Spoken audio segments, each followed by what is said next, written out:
This is Real News Media TV, coverage you can trust. Please like, share, subscribe, and hit the notification bell. Select all for daily news updates. Good afternoon, my Real News Media TV family. Welcome back to the channel for another news update for July 25, 2023.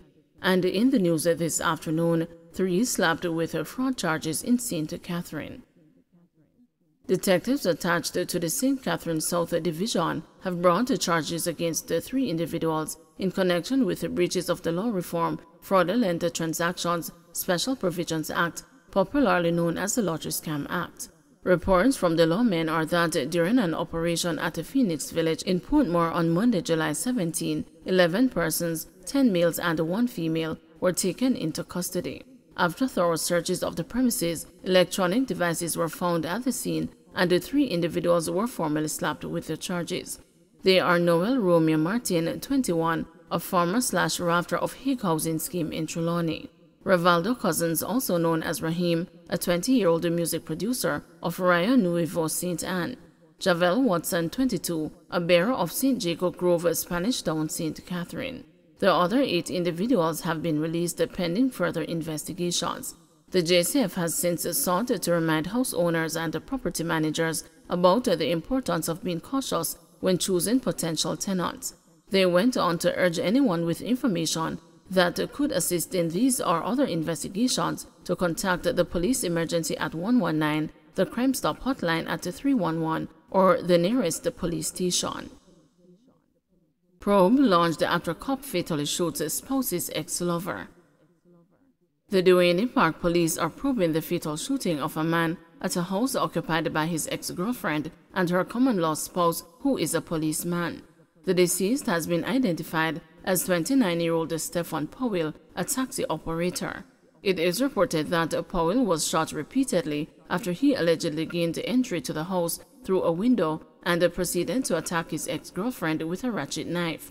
The news understands that the policeman discharged 9 rounds in the direction of Powell, who was hit multiple times. A report was made to the police, and on arrival of the lawmen, Powell was found lying in a pool of blood in a bathroom. The news understands that the Independent Commission of Investigations has been notified. Killer in Trelawney Church murder to be sentenced today. Dwight Bingham, the man who pleaded guilty for the January 2021 murder of Andrea Lowe Garwood in a church, is to be sentenced today in the Trelawney Circuit Court. He pleaded guilty on July 3 to the charges of illegal possession of a firearm and murder.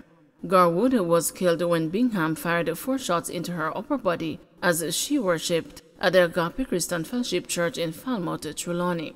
2 other persons faced the courts in relation to the killing.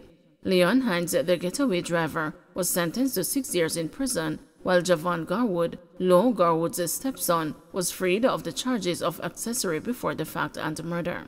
Bingham refused to give evidence against the Garwood during the trial.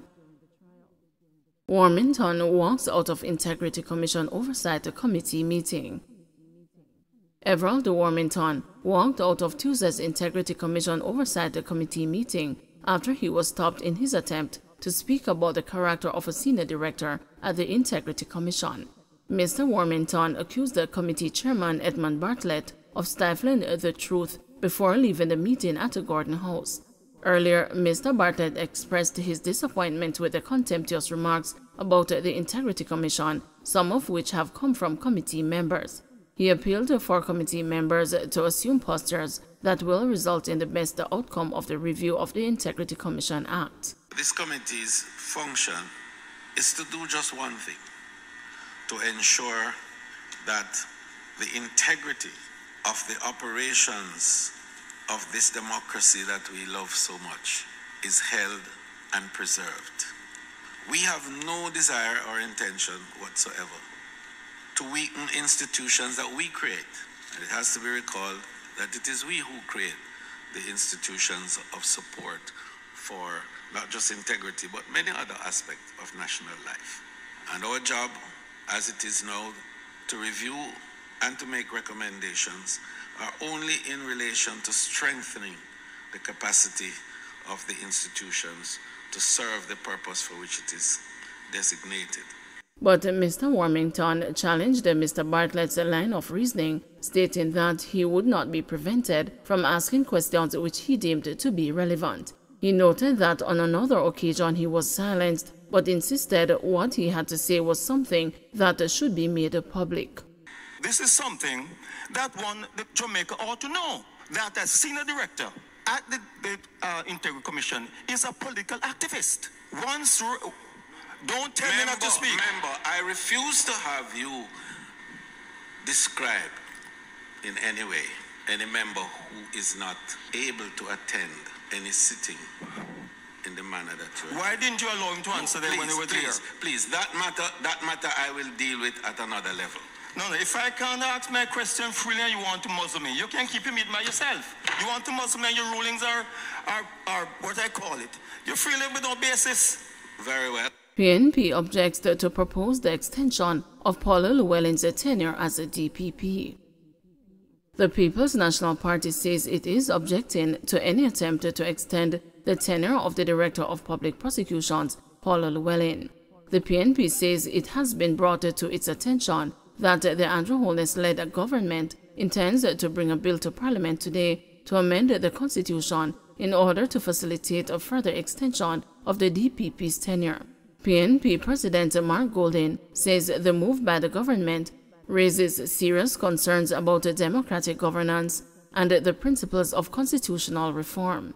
Mr. Golding says despite the fact that the Constitution requires a consultation with the leader of the opposition in relation to the appointment or extension of the tenure of the DPP, there has been no consultation with him on the proposed constitutional amendment. He says the tabling and the passing of such a bill in the House of Representatives on the same day will preclude due consideration and a properly informed debate on the matter.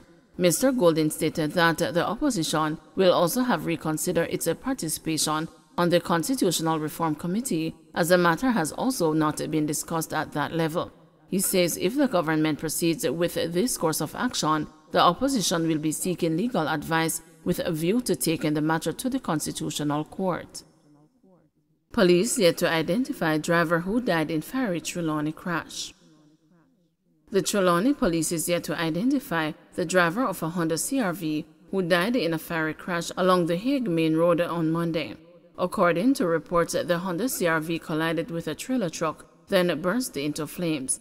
The male driver of the Honda CR-V, who was trapped in the vehicle, was burnt beyond recognition.